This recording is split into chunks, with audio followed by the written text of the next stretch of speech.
Agora todos estão escutando? Faz joinha, beleza. Nós vamos cantar uma música muito conhecida. Celebrai a Cristo, celebrai. Vamos lá?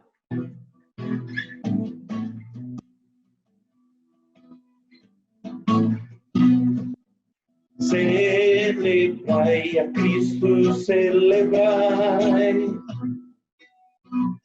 Celebrai a Cristo, celebrai. Celebrai a Cristo, celebrai.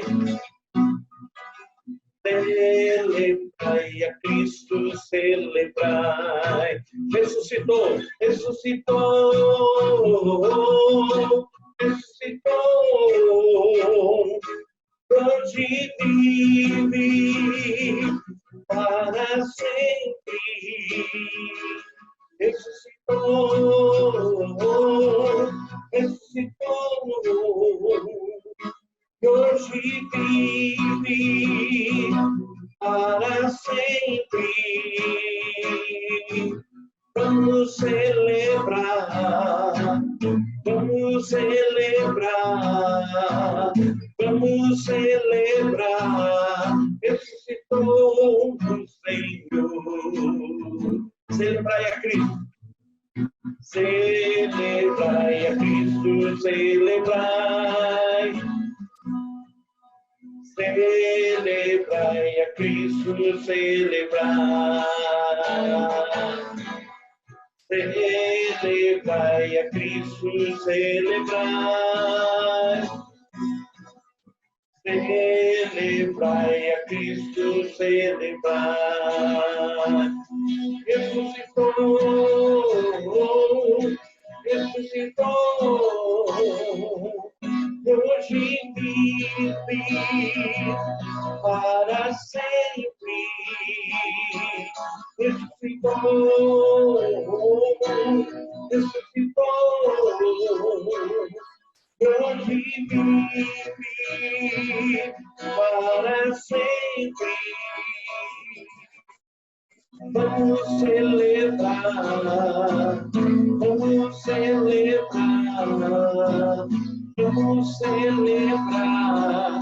Ressuscitou o Senhor e vamos celebrar, vamos celebrar, vamos celebrar.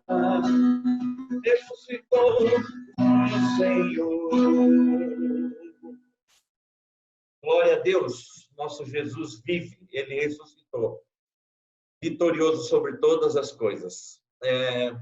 Vou pedir para o Rafa abrir o áudio do Abílio, ele vai compartilhar conosco um texto, né, e fazer uma oração com a gente, abrindo essa manhã de ressurreição. Amém. Estão todos me ouvindo? Então, boa. Êxodo capítulo 8. Êxodo 8. A partir do verso 25.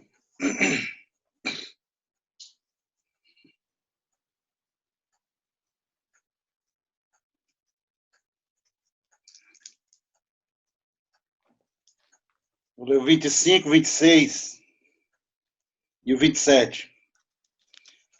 Chamou o faraó a Moisés e a Arão e disse: Ide, oferecei sacrifícios ao vosso Deus nesta terra. Respondeu Moisés: Não convém que façamos assim, porque ofereceríamos ao Senhor, nosso Deus, sacrifícios abomináveis aos egípcios. Eis que se oferecermos tais sacrifícios perante os seus olhos, não nos apedrejarão eles? Temos de ir caminho de 3 dias ao deserto e ofereceremos sacrifícios ao Senhor, nosso Deus, como ele disser. Essa semana eu estou estudando o Êxodo, o livro de Êxodo, e essa passagem ela me chamou bem a atenção, que é muito interessante quando ele O Senhor, na verdade, aqui a gente sabe que o povo de Israel estava 400 anos, um pouco mais de 400 anos escravizado no Egito. E o Senhor, ele ouve o clamor daquele povo, ele vê a aflição do seu povo. Então o Senhor, ele escolhe Moisés, ele chama Moisés, que através de Moisés ele venha libertar esse povo. Então o Senhor, ele chega a Moisés, e todos conhecem essa passagem lá, que está lá em Êxodo 3, e ele fala para Moisés, vai até a Faraó e manda um recado para Faraó. A mensagem, na verdade, era o seguinte, deixa o meu povo ir. Deixa o meu povo ir. Então ele chega até Faraó e ele fala para Faraó que a mensagem é essa, o Senhor manda dizer, deixa o meu povo ir, e se você não obedecer, virá o juízo, o castigo sobre a sua casa, sobre todo o Egito, e o castigo são as pragas. Né? E aqui nesse texto, já era a quarta praga, a praga das moscas. Então, depois que o Senhor envia ali aquelas pragas, Faraó, da mesma forma que ele tinha feito anteriormente, a praga vem e Faraó mente mais uma vez, ele endurece o coração, diz que deixará o povo sair, mas dessa vez ele vem com uma proposta diferente daquilo que o Senhor queria. E o que o Senhor queria, na verdade, a princípio, está aqui no capítulo 5, eu vou ler, os irmãos só acompanhem. O Senhor fala assim, ó, depois foram Moisés e Arão e disseram a Faraó, assim diz o Senhor, Deus de Israel, deixa o meu povo ir para que me celebre uma festa no deserto. E aí, quando a gente olha aqui, a gente vê que paradoxal, né? As coisas do Senhor, às vezes, é loucura para o homem humano. Você imagina o que é dar uma festa no deserto, como se o deserto fosse um lugar de festa, né? A gente sabe o que é o deserto e tem coisas que só o servo do Senhor para compreender. Aquilo que Deus faz, só aqueles que foram alcançados, aqueles que foram remidos, entende? Porque dar uma festa no deserto não é algo que seja, aos nossos olhos, aos olhos humanos, algo que venha a ser aquilo que aquele povo talvez desejasse. Você imagina que você está escravizado, sofrendo, açoitado, e a proposta é, sai para dar uma festa no deserto. E nós sabemos uma coisa, que o povo do Senhor, o crente lavado e remido, ele também adora o Senhor no deserto. Nós adoramos o Senhor também no deserto. E aqui nos remete que não importa as circunstâncias, não importa o momento em que a gente esteja vivendo, mas o nosso objetivo, Deus nos criou para que nós glorificássemos o nome dele e desfrutasse dele. E no momento que nós vivemos hoje, nós estamos vivendo uma situação pelo Covid-19, né, o coronavírus, e aí você ouve muitas coisas, que é o coronavírus da China, enfim, são muitas especulações, a mídia especulativa, sensacionalista, e o povo é levado por isso. O mundo está voltado, inclinado para isso. E a gente sabe de uma coisa, que o coronavírus é o coronavírus de Deus. É Deus que tem o controle sobre essa situação. É Deus que tem permitido. Porque, na verdade, o homem, ele tem muitas propostas. O crente, principalmente, nós como servos do Senhor, nós estamos rodeados de propostas. Mas a gente precisa entender uma coisa, que nós já fomos libertos do Egito. O Egito que simboliza o mundo, principalmente da escravidão do pecado, nós já fomos libertos. Hoje é um dia em que nós comemoramos a ressurreição de Cristo, um domingo como esse, e foi essa ressurreição, foi a morte dele, foi a ressurreição, que nos dá esse direito de sermos livres e não mais escravizados pelo pecado. E a proposta, às vezes, que nós recebemos são coisas que, aparentemente, aos nossos olhos, são boas. E, às vezes, a gente quer glorificar o Senhor. Olha, eu tenho o carro bom, eu tenho um emprego bom, eu tenho saúde. E, às vezes, a gente coloca ídolos no nosso coração e substitui a presença de Deus no nosso coração. As coisas, às vezes, seculares, elas são mais importantes para nós do que Deus. E o maravilhoso, essa situação que nós estamos vivendo, que é uma permissão de Deus, ela tem feito com que nós abandonássemos um pouco os nossos ídolos. Os nossos ídolos. Na verdade, Deus tem tirado os nossos ídolos. Os carros têm ficado nas garagens. O dinheiro, às vezes, que é para soberba, para vaidade, ele não tem sido empregado nisso. E aí a gente se volta para o Senhor, sabendo de uma coisa, que ele é o único que deve ser adorado. Ele é o único Deus que nós devemos nos voltar. Mas a gente sabe o seguinte, que estamos nessa situação e muitos têm sofrido.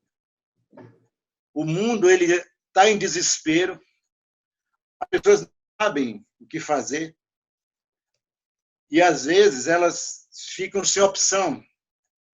Mas nós temos uma esperança. Nós sabemos muito bem que o nosso Deus ele está no teu trono, ele está reinando, e ele tem permitido isso para que a gente não fique parado nessa terra.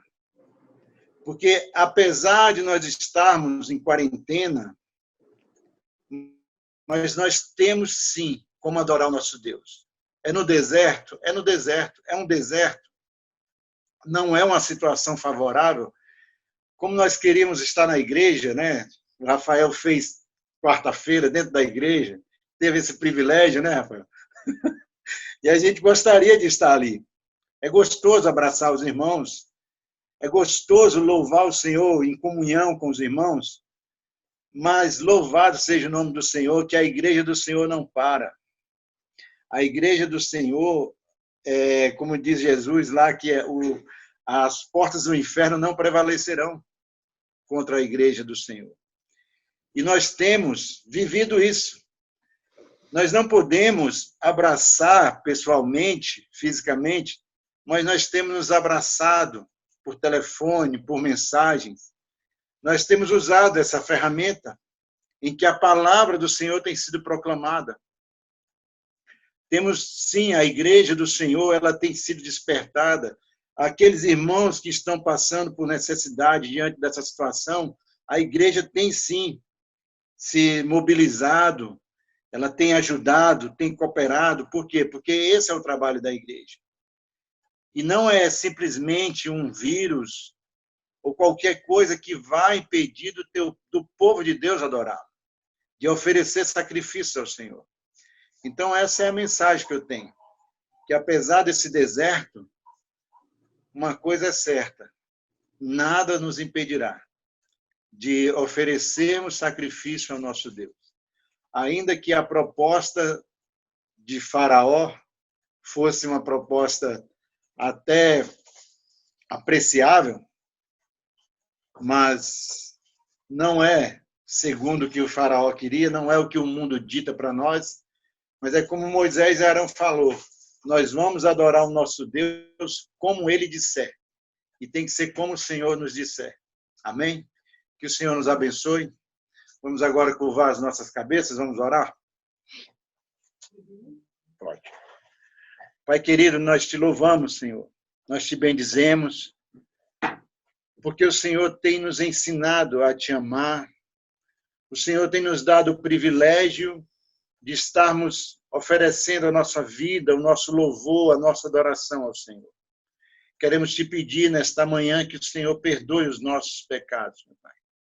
Perdoa as nossas falhas, porque muitas vezes nós não entendemos o teu chamado, nós não entendemos, nós não fazemos aquilo que o Senhor tem requerido de nós, mas o Senhor tem sido um Deus misericordioso, o Senhor tem sido um Deus que tem nos amado, que tem nos perdoado, e esse dia é um dia de comemoração, como todos os dias são de comemoração, porque o Senhor a cada dia renova as tuas misericórdias, e esse é o nosso motivo de rendermos graças a ti, porque Jesus Cristo, o teu Filho amado, o Deus poderoso, ele morreu por nós, mas ressuscitou, e hoje ele intercede por nós e nos dá, Senhor Deus, a condição de oferecermos louvores a ti, de estarmos andando segundo aquilo que é a tua vontade, meu Pai. Que o Senhor nos prepare como igreja, a cada dia, Senhor Deus, a vivermos não como o mundo nos quer que a gente viva, mas viver como aquilo que é agradável ao Senhor. Que o Senhor nos abençoe durante todo este dia, que o Senhor venha trazer a tua bênção através do teu ensino, da tua palavra que será ministrada agora nesta manhã. Dê graça, Senhor Deus, o pastor Valcimei na condução, e que o nosso coração venha se encher do teu Espírito Santo e que venhamos alegrar tão somente em ti. Pedimos assim a tua bênção em nome do Senhor Jesus. Amém.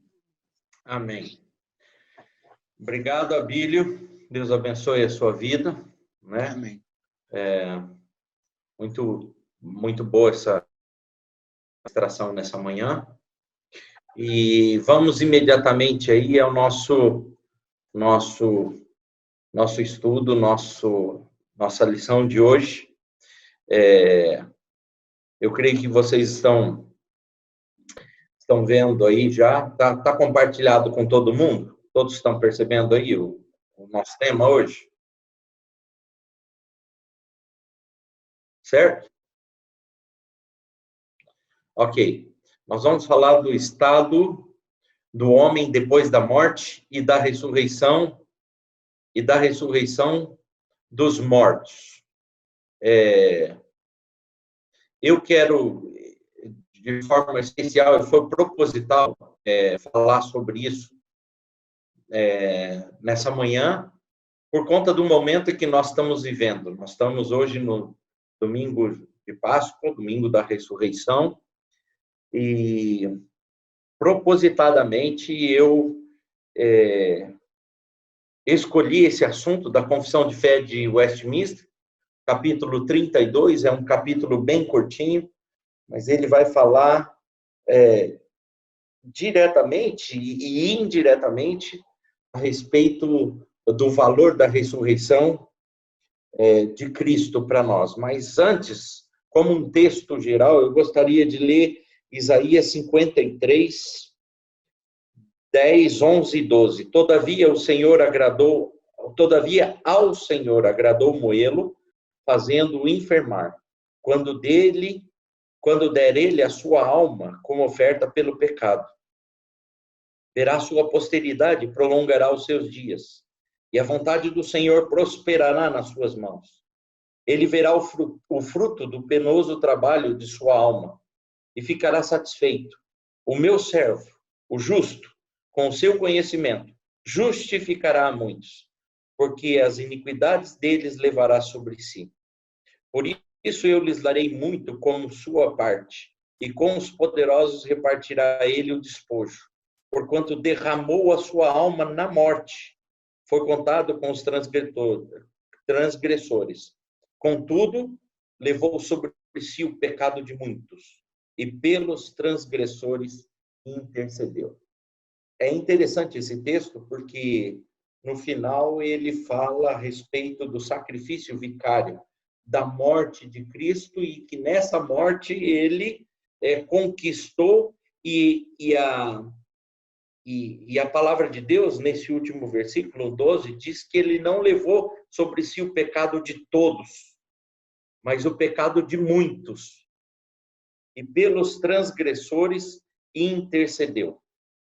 Só é possível nós sermos justificados e nós termos vida através da morte de Jesus, mas não só através da sua morte, mas através principalmente da sua ressurreição. Porque se Jesus só tivesse morrido, a morte teria vitória sobre ele.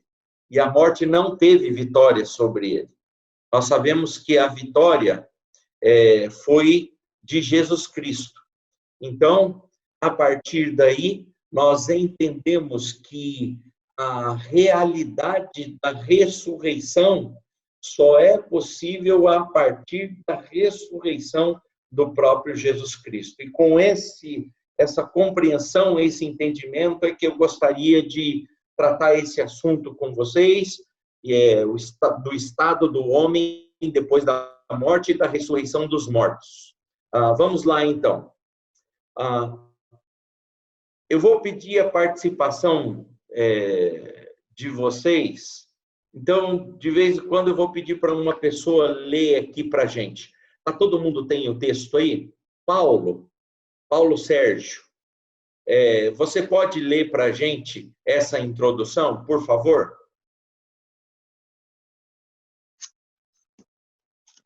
Você consegue, Paulo? A introdução... eu vou... Essa que eu estou passando aqui. Você consegue ler ela? Sim, consigo. Então, leia para a gente.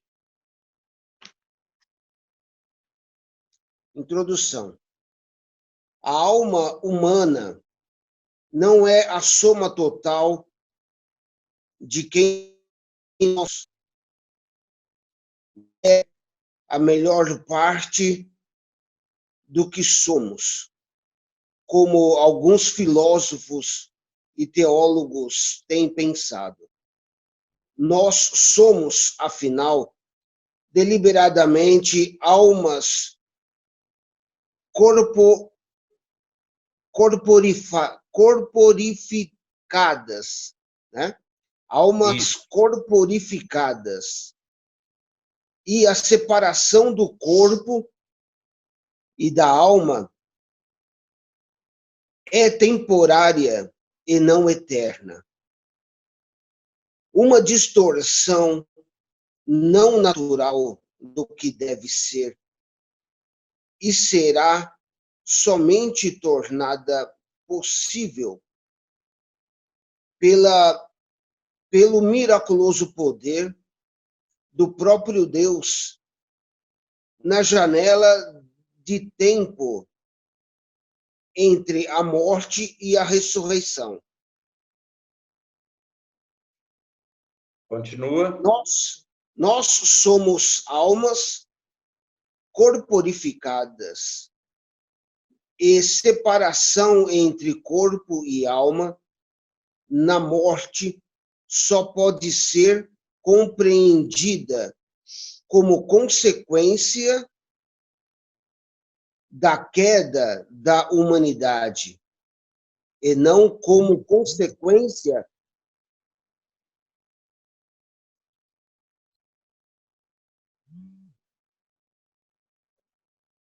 deixa eu voltar aqui. E não como consequência da criação da humanidade. Isto quer dizer também que a ressurreição de nossos corpos no último dia e a ressurreição do homem integral, corpo e alma. Aquele dia não é um dia num dia dos modos de existência possível para a alma humana. É a ressurreição da única forma de existência adequada. Ok. Muito obrigado, Paulo. Então, nessa introdução, para introduzir esse assunto, o estado do homem depois da morte e da ressurreição dos mortos, né? Chad von Dixhorn é um estudioso da Confissão de Fé de Westminster.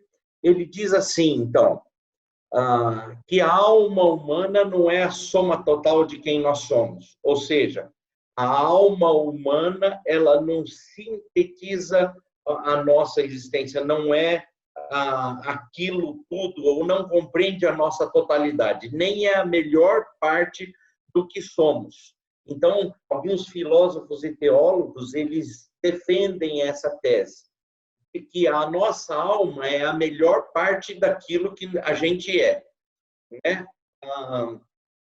É interessante que já no antigo, na igreja primitiva, existia uma discussão por parte dos filósofos, né, e estoicos, epicureus, e a gente vê isso no helenismo também, dizendo que o que presta no homem é a sua alma, que o corpo é imprestável. Então, o que eles faziam? A teoria deles era que quanto mais fosse destruído esse corpo material, mais rápido a nossa alma seria aperfeiçoada e mais rápido nós estaríamos com Deus. E isso eles predispunham, eles diziam, para poder pecar mais. Então, eles davam consentimento às ações pecaminosas feitas pelo corpo material, o corpo físico, para que a sua alma fosse aperfeiçoada. Então, isso é interessante a gente pensar sob esse ponto de vista. Agora, essa não é a verdade, né? A Bíblia não fala isso, nem o próprio Deus nos fala isso. Então, Chad von continua dizendo que nós somos, afinal, deliberadamente, almas corporificadas. E a separação do corpo e da alma é temporária e não eterna. Então, ele faz essa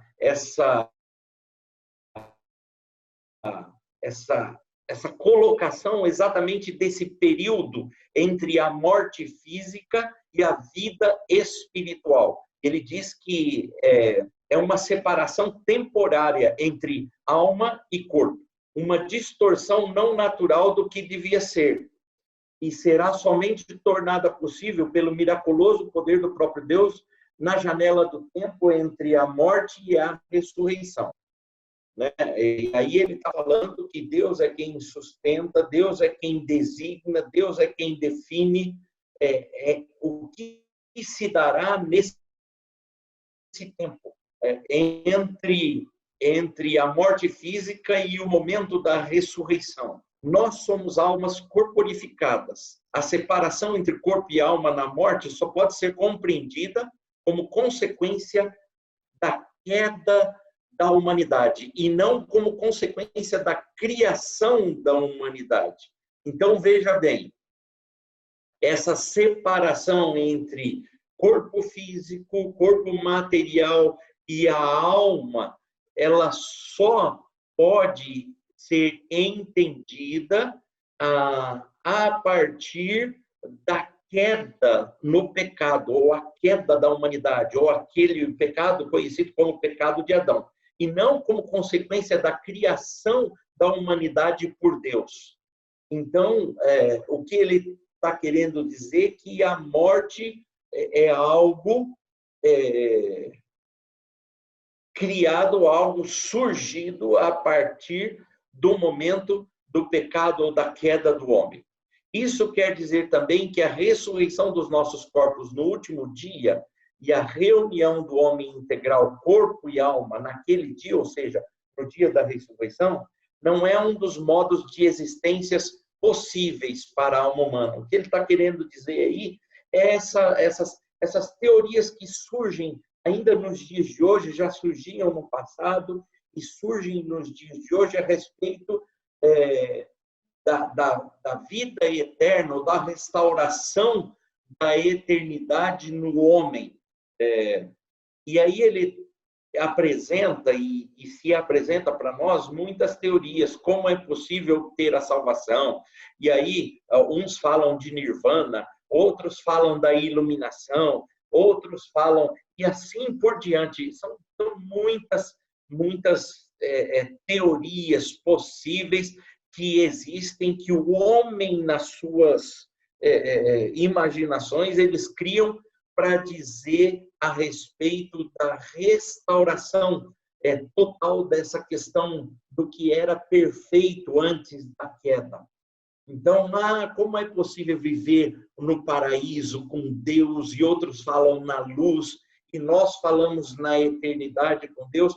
Então, se cria muitas especulações a respeito disso, né? E aqui o autor, Chad, ele vai dizer que essa questão da ressurreição bíblica dos corpos no último dia e a reunião do homem integral, ou seja, corpo e alma, naquele dia, não é um dos modos. E presta atenção nessa expressão, não é um dos modos de existência possíveis para a alma humana. É a restauração da única forma de existência adequada.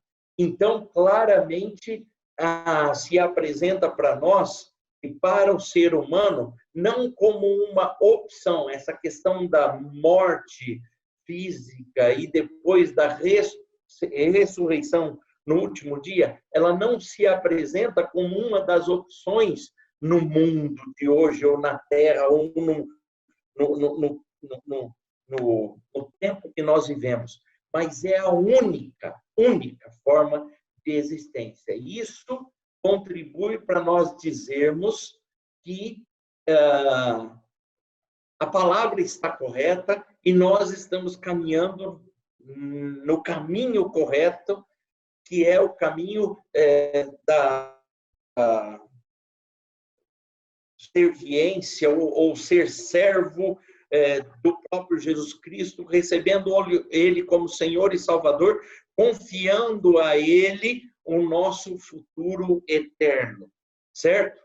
Vamos lá, então? Vamos continuar? Então, o que a gente vai fazer? Eu quero começar falando das únicas 3 proposições que nós temos nesse capítulo. Então, a primeira proposição, a mais longa, ela diz assim: o corpo dos homens, depois da morte, volta ao pó e vê a corrupção. Mas a alma deles, que nem morre e nem dorme, presta atenção nessa afirmação. Ela é chave. Por quê? Porque contradiz muitas heresias pregadas de que a alma dorme, de que a alma descansa, de que a alma aguarda, mas aqui nós vemos que a alma deles nem morre nem dorme. Por ter uma substância imortal, volta imediatamente para Deus, que é Deus. Quem dá essa vida, essa alma para cada um dos homens ou dos seres humanos? O próprio Deus. E por ser algo que Deus dá, ela não é falível, ela não é extinguível, ela é imortal, certo? A alma dos justos, e agora ele vai fazer uma distinção, né? Ele vai fazer uma distinção entre dois tipos de pessoas vivas, ou de 2 tipos de seres humanos existentes. Ele vai dizer: a alma dos justos, sendo então aperfeiçoada em santidade, é recebida nos mais altos céus, onde contempla a face de Deus em luz e glória, esperando a plena redenção do corpo deles. Veja bem, qual que para quem é esse destino? para os justos, para os justificados. Nós lemos agora há pouco, eu li um texto em Isaías, de que a justiça de Deus exigia que houvesse paga pelos erros, pelo pecado que trouxe a morte. O salário do pecado é a morte, mas o dom gratuito de Deus é a vida eterna. Então, esse texto faz sentido agora. Deus exigia o pagamento pelo pecado. Só esse pagamento, ele só foi possível através da morte de um justo, e totalmente justo, e nós sabemos quem é esse totalmente justo.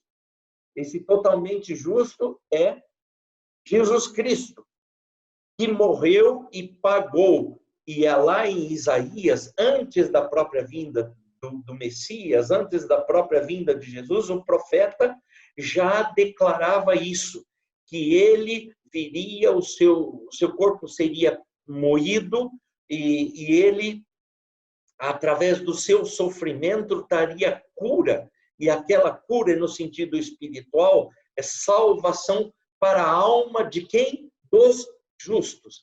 E lá não é somente a morte física, mas também a morte espiritual. Ele concedeu aos justos, aos justificados, a vida eterna com Deus. Ok? Então, a vida eterna com Deus. Então, ele faz essa primeira distinção falando aos justos. Mas, na segunda parte, ele distingue a alma dos ímpios. E é aqui, ó. E a alma dos ímpios é lançada no inferno, onde permanecerá em tormentos e em trevas espessas, reservada para o juízo do grande dia. Certo? Então, ele estabelece dois lugares claros. Dois tipos de pessoa, justos e ímpios, e dois tipos de lugares, céu, na presença de Deus, e inferno. Só isso. Além desses dois lugares destinados às almas separadas dos seus respectivos corpos, as Escrituras não reconhecem nenhum outro lugar, ok? Vamos lá, Cris, você lê para a gente Atos 3, 21. E Mari, você lê para a gente Romanos 8, 23.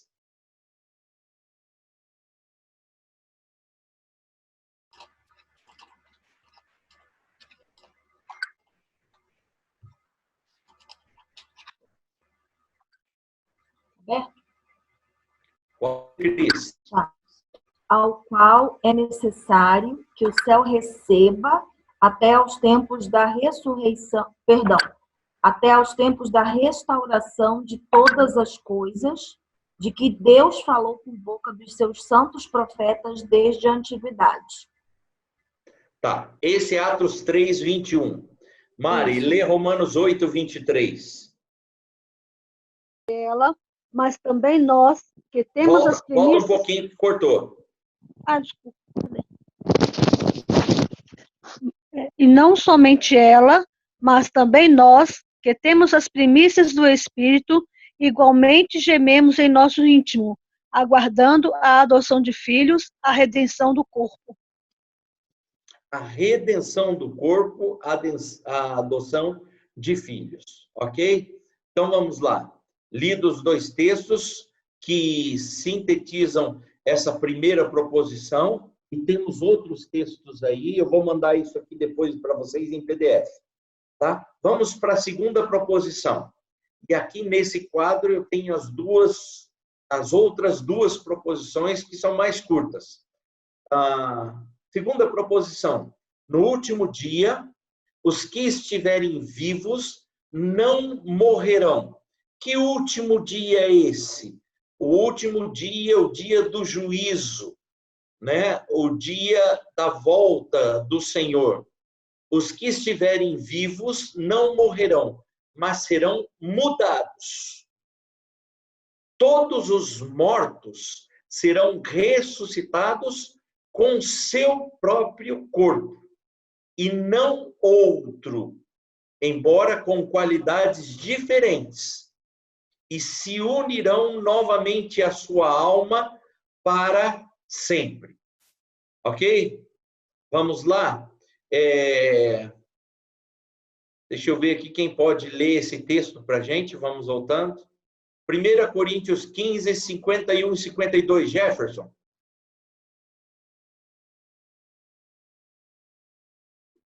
Tá mutado, Jefferson. Aqui embaixo. Isso. Isso, vai.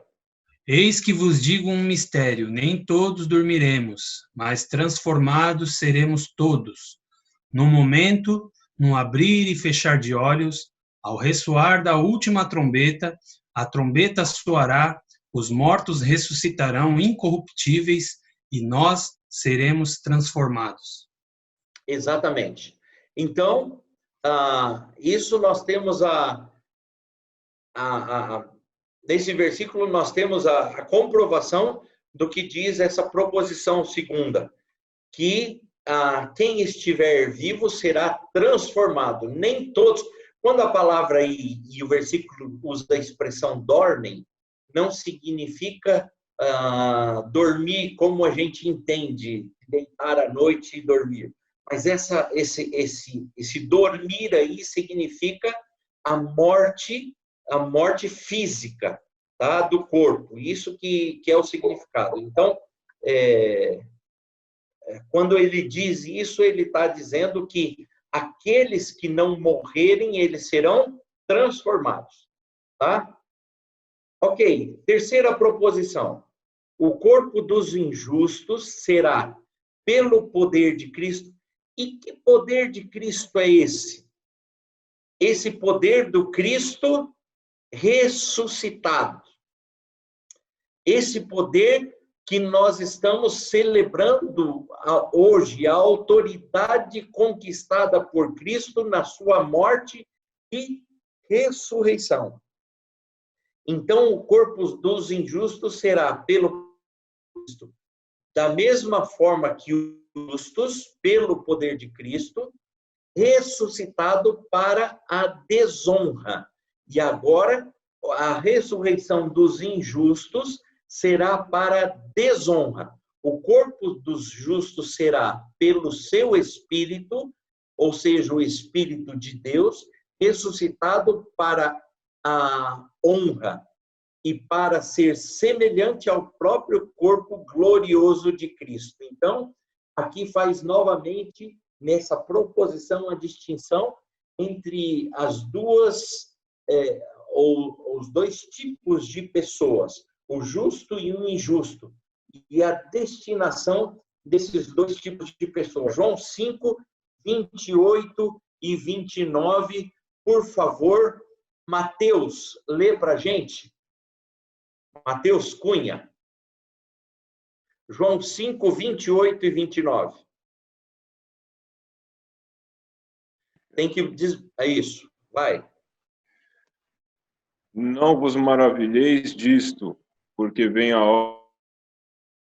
hora em que todos os que se acham nos túmulos ouvirão a sua voz e sairão. Os que tiverem feito bem para a ressurreição da vida, e os que tiverem praticado mal para a ressurreição do juízo. 28 e 29, certo? Claramente, a palavra de Deus nos dá base bíblica para entendermos essa questão dessa ressurreição, a destinação de quem é justo e de quem é injusto. Muito bem.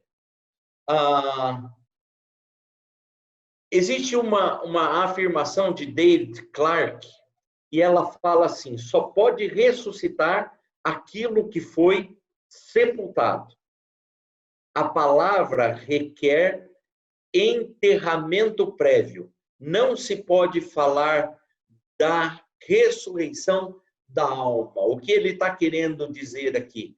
Que o que é sepultado é o nosso corpo físico, mas a nossa alma, ela não passa por essa morte física que nós estamos vendo. Quando nós vemos uma pessoa ali dentro de um caixão, a alma dela não morreu. O que morreu foi o corpo físico. É isso que David Clark está falando. Desventuramente para os incrédulos e maravilhosamente para os crentes, embora o corpo humano se desintegre por um tempo, a alma humana não. Então, desesperadamente para os incrédulos, a alma deles não morre.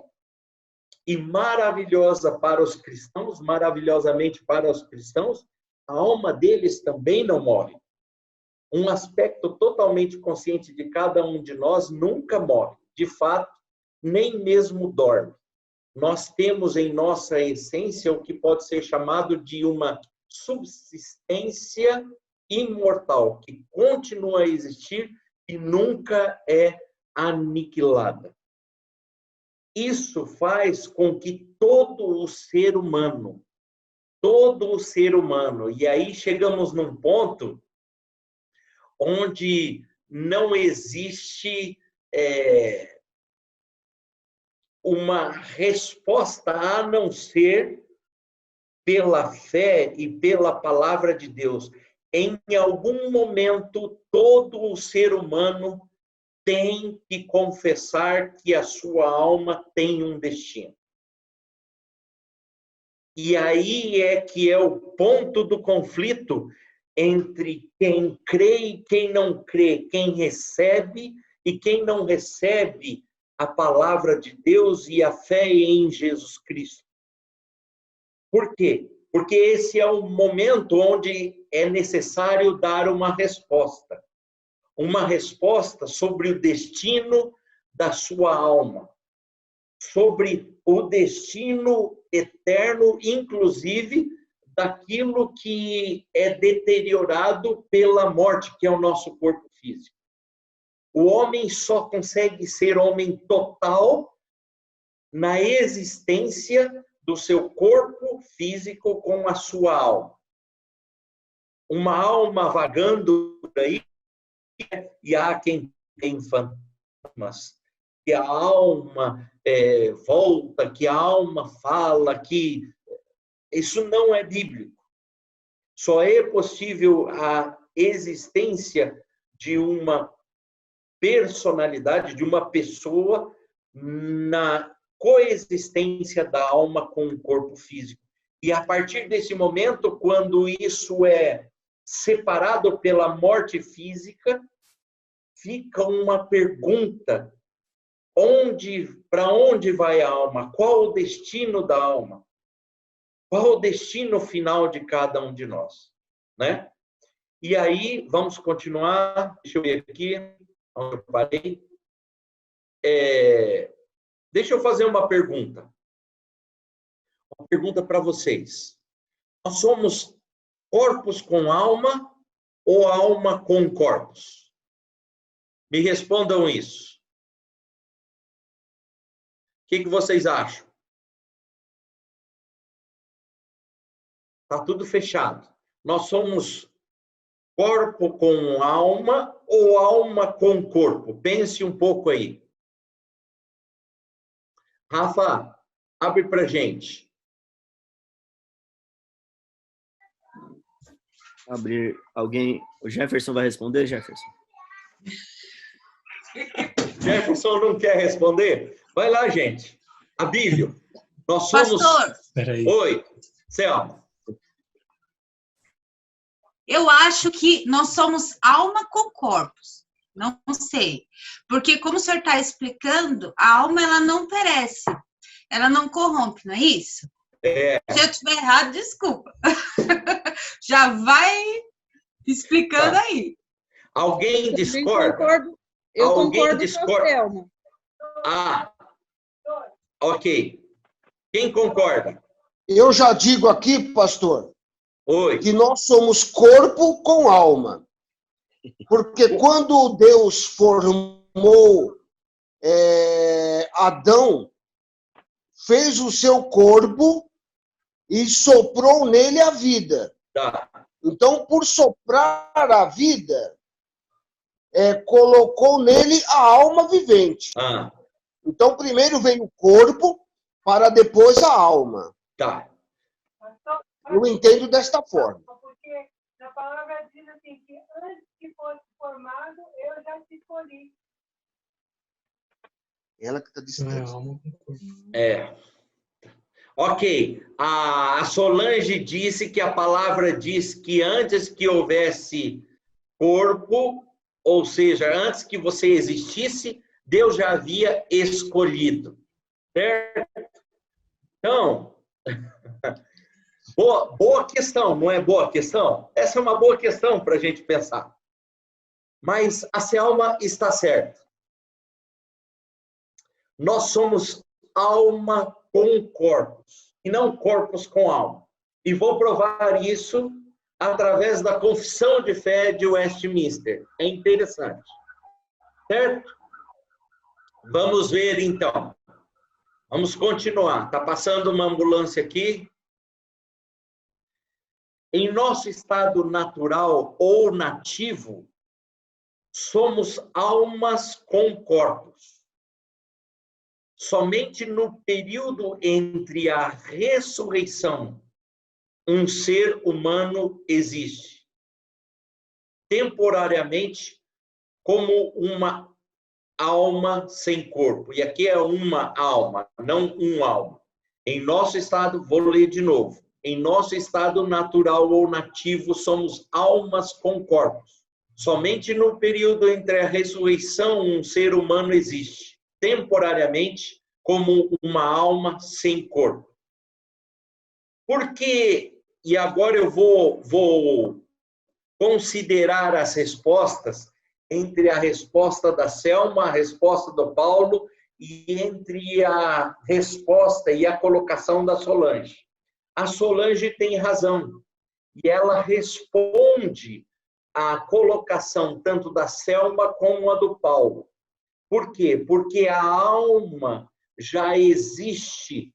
A alma é algo criado e dado por Deus. O espírito da vida já existe. O corpo é algo que recebe a alma já pré-existente. Então, nós somos almas com corpo. E não corpo com alma. Tá bom? Então, definido isso, vamos lá. Almas salvas ou almas perdidas?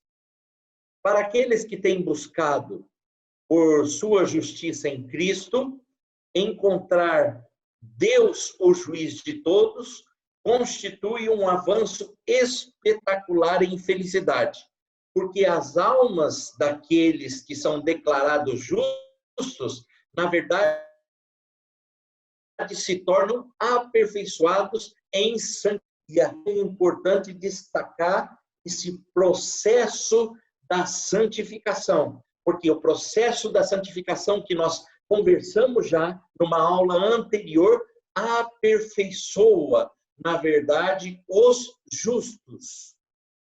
E as suas almas, né, são aperfeiçoadas nesse processo de santidade. Os espíritos justos são aperfeiçoados. Hebreus 12, 23. O que diz Hebreus 12, 23? Vamos lá, abra comigo. Hebreus 12, 23.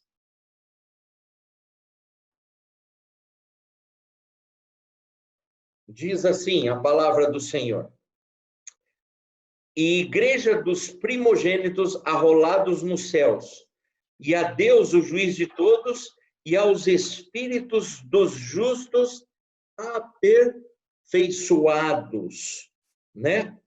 E ele está falando aqui sobre o contraste entre Sinai e Sião, ou ele está falando do Antigo e do Novo Testamento, ele está falando da questão de Jesus como aquele mediador e aperfeiçoador de todas as coisas, tá?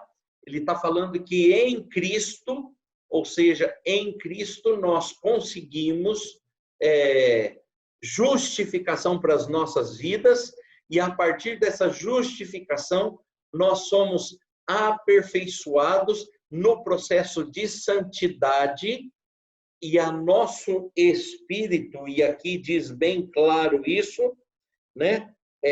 Passa por esse processo de aperfeiçoamento, desculpa, né? A nossa alma e espírito são similares. Deixa eu falar algo que eu não quero tratar nessa manhã, porque não é o assunto daqui. Existe muita confusão, muitas vezes, entre formas de entender essa questão da alma e corpo, físico, ou seja, o que é físico, o que é material, do que é espiritual. Nós, presbiterianos, somos dicotomistas, reformados. Dicotomista é quem crê em corpo e quem crê em alma.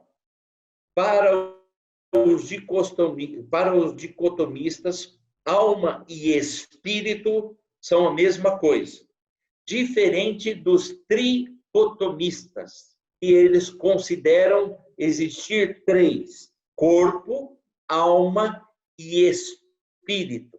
Então, para o cristão reformado, calvinista, presbiteriano, alma e espírito são a mesma coisa. Por isso que quando Hebreus diz aqui que o espírito deles, espíritos dos justos aperfeiçoados, então está falando do que para nós é sinônimo de alma, ok? Estou trazendo, abri o parênteses, fiz a diferenciação, tentei ser claro dizendo que a gente está falando de uma visão dicotomista, ou seja, corpo material e alma ou seja, espírito, né? É a mesma coisa. Então, a partir daqui, a gente vai continuar, porque muita gente pode falar, e o espírito, onde fica aí? Porque nós somos corpo, alma e espírito. Na verdade, nós entendemos que nós somos corpo e alma, ou espírito, que é a mesma coisa, tá bom? Feita essa diferenciação, já tira um monte de dúvida e um monte de questões que está aí, de repente, na sua cabeça. Ok? E agora nós estamos falando, o nosso assunto aqui, ele está falando do estado do homem depois da morte e da ressurreição dos mortos. O que acontece com os nossos corpos materiais, corpos físicos, tá? É verdade que quando morremos, teremos de esperar pela redenção do nosso corpo. Para os cristãos, há sempre um sentimento que, enquanto no corpo estamos ausentes do Senhor, que é aquilo que Paulo vai dizer em 2 Coríntios 5:6, enquanto no corpo, de alguma forma, ainda estamos desabrigados, ou seja, a nossa alma está desabrigada, a nossa alma que é eterna, que veio antes do nosso corpo, como a Selma falou e como a Solange usou o texto para exemplificar, nós estamos longe do nosso lar definitivo. O corpo material fica, então, aguardando a sua redenção. Então, o que acontece? Nós ficamos, o nosso corpo físico fica aguardando, mesmo em estado de decomposição, mesmo que a matéria se transforme, e aí a gente entende lá Gênesis, quando Deus forma o homem do pó da terra, e depois nós vamos ver no texto, que é muito lido nos velórios, né? Que o espírito volta a Deus, que o Deus e o corpo volte à terra. É exatamente isso. Nesse período de decomposição do nosso corpo físico, ele fica aguardando a sua redenção, né? E os ímpios? O que acontece com o corpo físico dos ímpios. As Escrituras ensinam que aqueles que apenas sentem remorso, ou seja, que não são verdadeiramente justificados, não são convertidos e não se arrependem de verdade, acabam no lugar que é deles, um lugar diferente daquele onde se reúnem os crentes. Atos 1:25. Esse lugar tem um nome, ele é chamado de inferno. Aqui a gente não está falando do corpo físico. O corpo físico, tanto dos crentes como dos ímpios, fica nesse estado de decomposição, aguardando a sua redenção.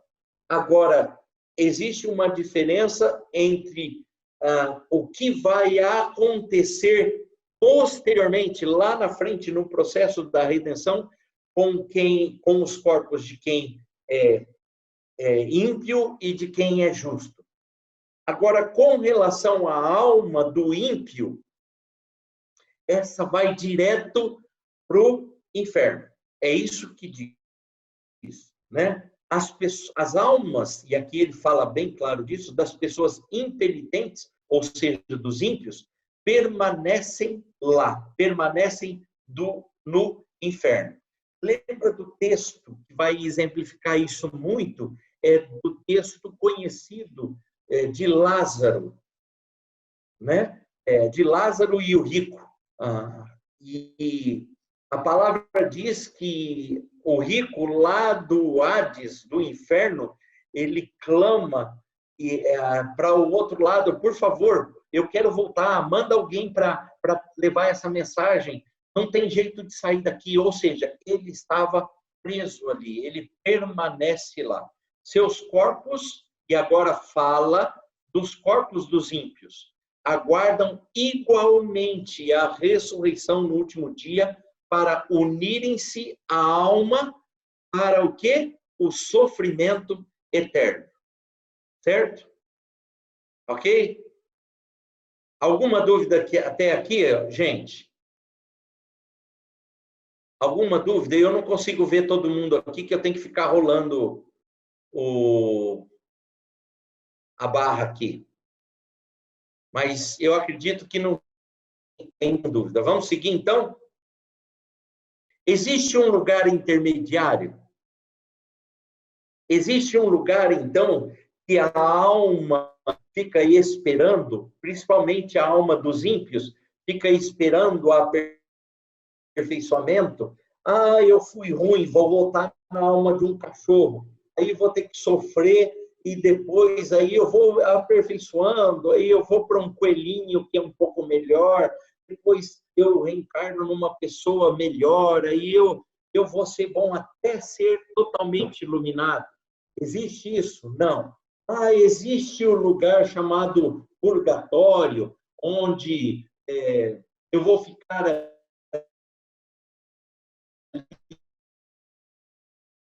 aguardando pelo meu sofrimento, e depois de um tempo sofrendo, a minha alma vai ser retirada ali, e eu já paguei pelos meus pecados, e agora eu vou poder estar com Deus? Também não. Então, vamos ver aqui. A história do homem rico e de Lázaro está em Lucas 16, 23 a 24, muito semelhante à história dos dois ladrões em Lucas 23, nos lembra que a palavra de Deus não menciona qualquer terceiro local para as almas dos mortos.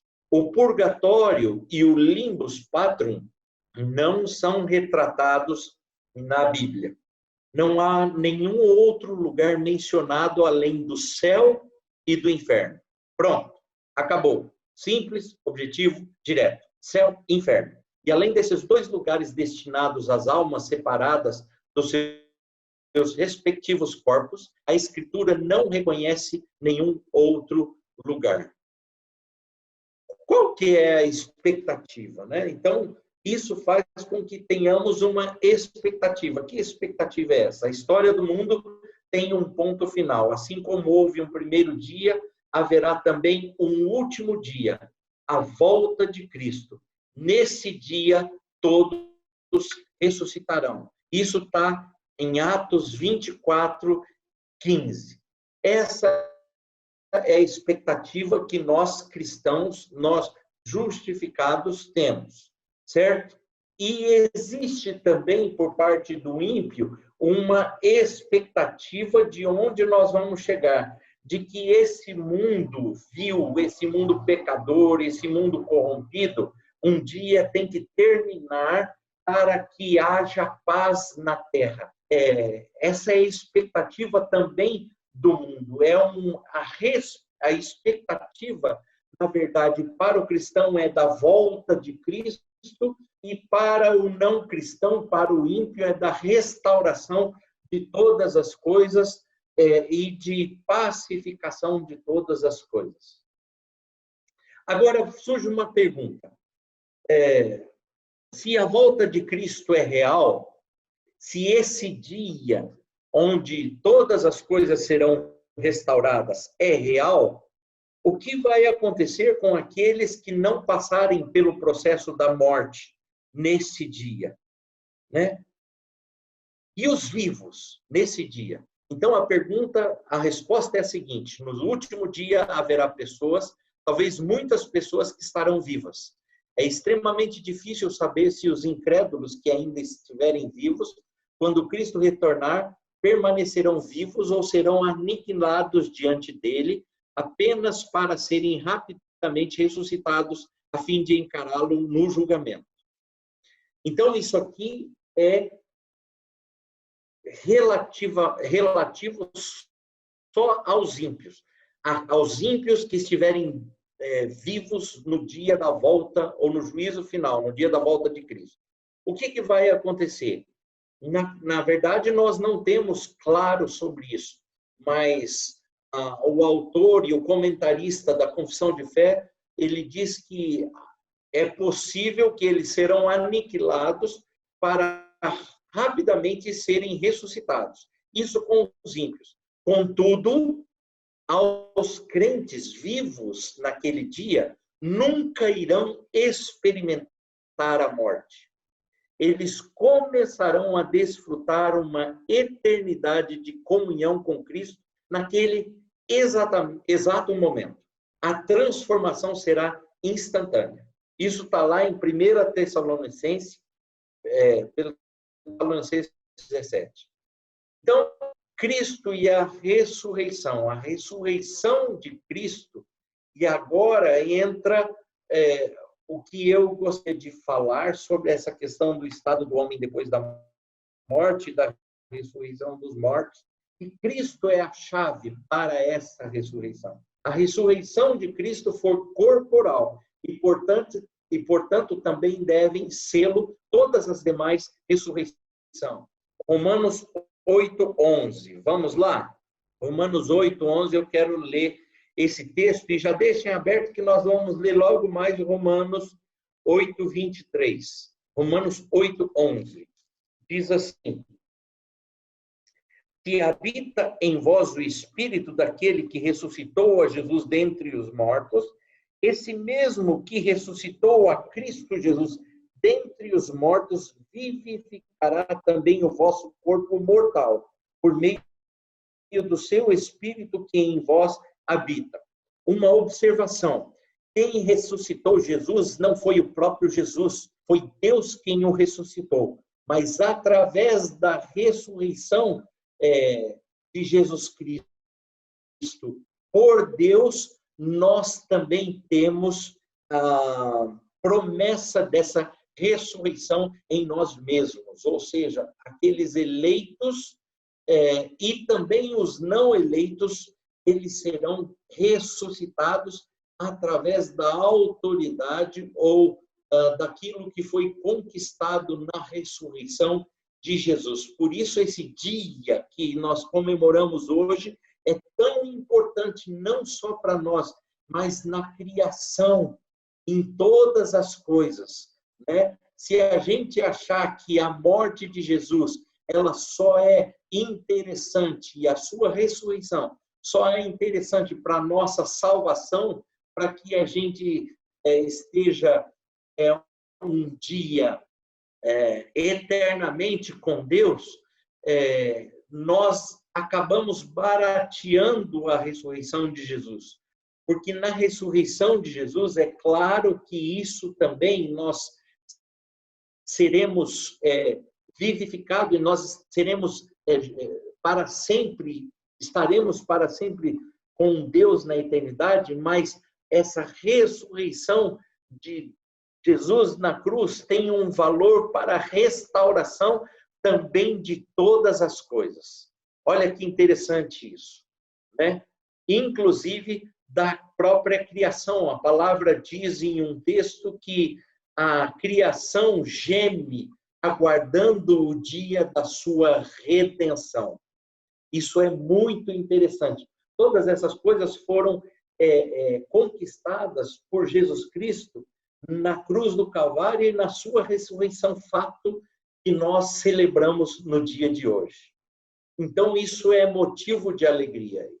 E a nossa ressurreição, a ressurreição do nosso corpo material, que foi decomposto, que foi corrompido pela morte física, ela vai também passar por esse processo de restauração no dia da ressurreição, no juízo final, certo?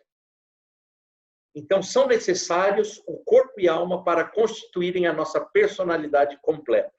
E a redenção que Cristo nos adquiriu envolve a redenção dos nossos corpos. Romanos 8, 23. E diz assim: e não somente ela, mas também nós, que temos as primícias do Espírito, igualmente gememos em nosso íntimo, aguardando a adoção de filhos, a redenção do nosso corpo, né? Aquele versículo que eu falei sobre a criação, ela está no versículo 22, porque sabemos que toda a criação a um só tempo geme e suporta angústias até agora. E não somente ela, mas também nós, que é o versículo que eu acabei de ler, certo? Então, isso é muito importante. A queda envolveu o corpo do homem e a redenção não pode deixar de incluir a inteira restauração de tudo o que foi perdido, inclusive da criação de Deus, não só do homem.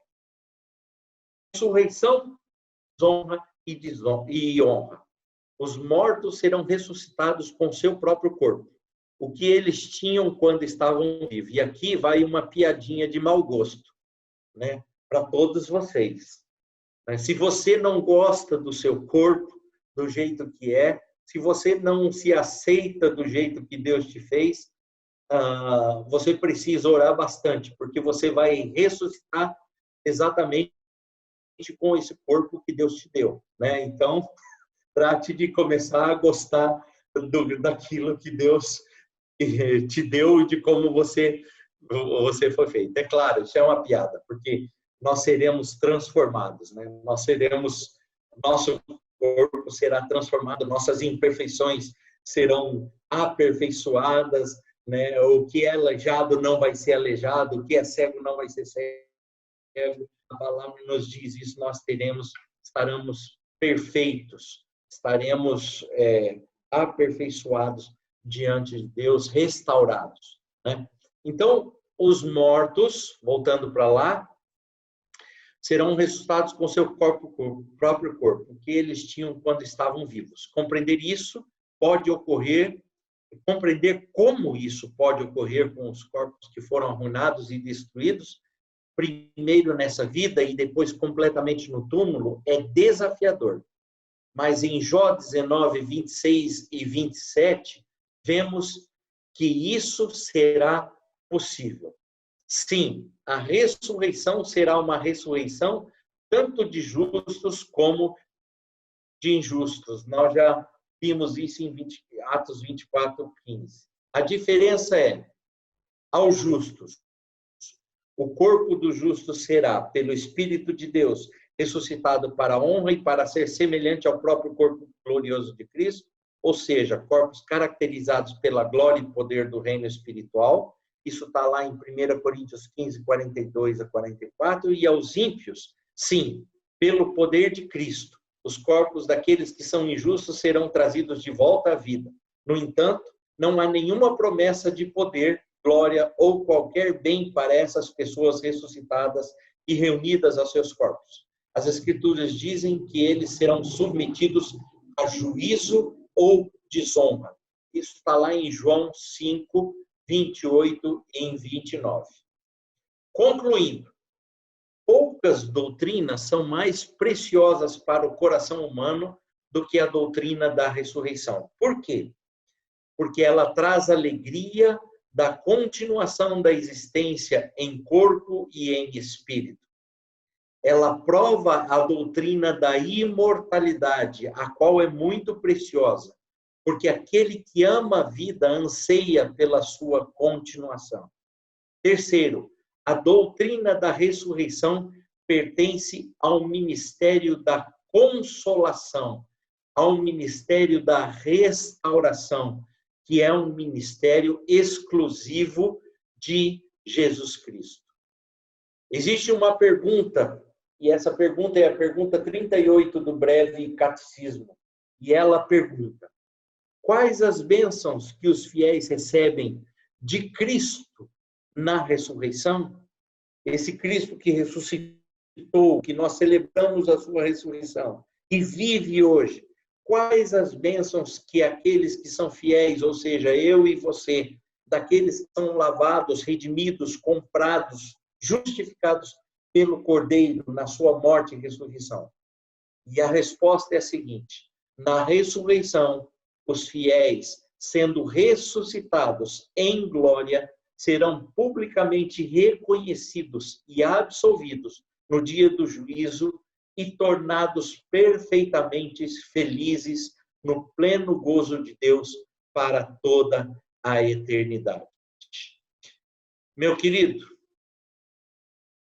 a grande verdade que nós entendemos nessa lição de hoje, que fala sobre morte do nosso corpo físico, material, e a nossa promessa de ressurreição no último dia, na volta de Cristo, é exatamente a esperança que deve encher o meu coração e o seu coração.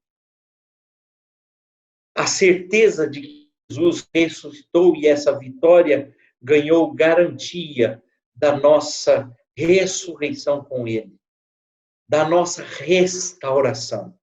Restauração não só nossa, mas de todas as coisas. E não só isso, mas também, em contrapartida, o juízo de Deus para aqueles que são ímpios, para aqueles que não obedeceram, para aqueles que não seguiram.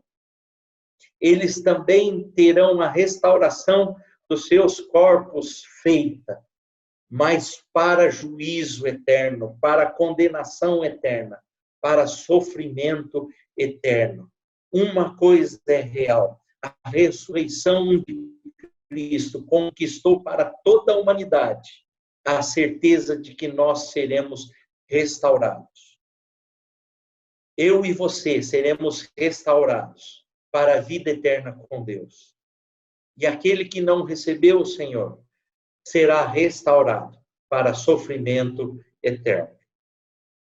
O poder de Deus na ressurreição de Jesus Cristo excede todas as expectativas e a racionalidade humana daquilo que pode ser medido, daquilo que pode ser mensurado. Jesus conquistou na cruz e na sua ressurreição, naquele domingo, muito mais do que eu e você podemos imaginar. Ele conquistou para nós, os crentes, a vida eterna, a promessa de que nós estaremos para sempre restaurados plenamente com o nosso Senhor, com o Criador de todas as coisas. Que Deus abençoe a sua vida, que nesse dia da ressurreição, nesse domingo de Páscoa, você seja cheio da experiência, da presença, da manifestação do ressurreto na sua vida através da ação do seu Santo Espírito, através da comunhão que temos como salvos em Cristo Jesus e pela orientação da sua palavra, em nome de Jesus. Amém. Quero orar com você nessa manhã, para a gente encerrar. Deus querido, muito obrigado. Obrigado porque existe uma promessa. E essa promessa, Deus, ela é perpétua, ela vai se cumprir, e ela é fruto da tua fidelidade para com a tua criação, para conosco. Deus, nós te agradecemos por Jesus Cristo. Agradecemos, Pai, nos alegramos, porque ele não ficou vencido pela morte, ele derrotou todas as coisas. Ele vive. E essa vida conquistada pela ressurreição naquele domingo, Deus alcança as nossas vidas, alcança o passado, alcança o presente e alcança todo o nosso futuro, alcança a eternidade. Por isso nós celebramos diante de Ti com alegria, agradecemos. E com os nossos irmãos nesse domingo, celebramos a Tua vitória, a Tua vida, Senhor, a ressurreição. Celebramos as promessas que temos através dessa ressurreição. E celebramos com alegria a verdade de que um dia também ressuscitaremos para estar para sempre com o Senhor. Nós te bendizemos, te agradecemos. Pedimos as tuas bênçãos em nome de Jesus. Amém. Amém.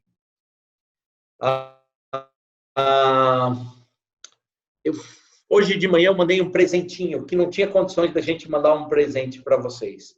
A ideia era mandar para vocês todos, entregar pessoalmente nas casas de cada um de vocês um envelope com aquela carta que eu mandei hoje. Parece um pergaminho. Tá lá no grupo, né, no nosso grupo de WhatsApp. Eu acabei mandando no grupo do WhatsApp uma mensagem e é um presente da Igreja Boas Novas para vocês, uma mensagem de Páscoa, uma mensagem de ressurreição, uma mensagem de esperança. Esse texto sintetiza a liturgia daquilo que vamos fazer no culto de logo mais à noite. Alguns textos ali vão fazer parte do nosso processo litúrgico de hoje à noite. Então, vale a pena você ler, você meditar nessa mensagem e ser edificado pela palavra de Deus nesse dia. Eu desejo que Deus te abençoe, tenha um bom almoço, uma boa celebração com a sua família e com a presença de Deus, a presença do Espírito Santo na sua vida nesse domingo da ressurreição. Deus abençoe a todos. Esse é o meu desejo. Tenha um bom domingo em comunhão. Estaremos todos ligados através desse Espírito, o Espírito Santo de Deus que nos fez corpo e família. Deus abençoe. Amém.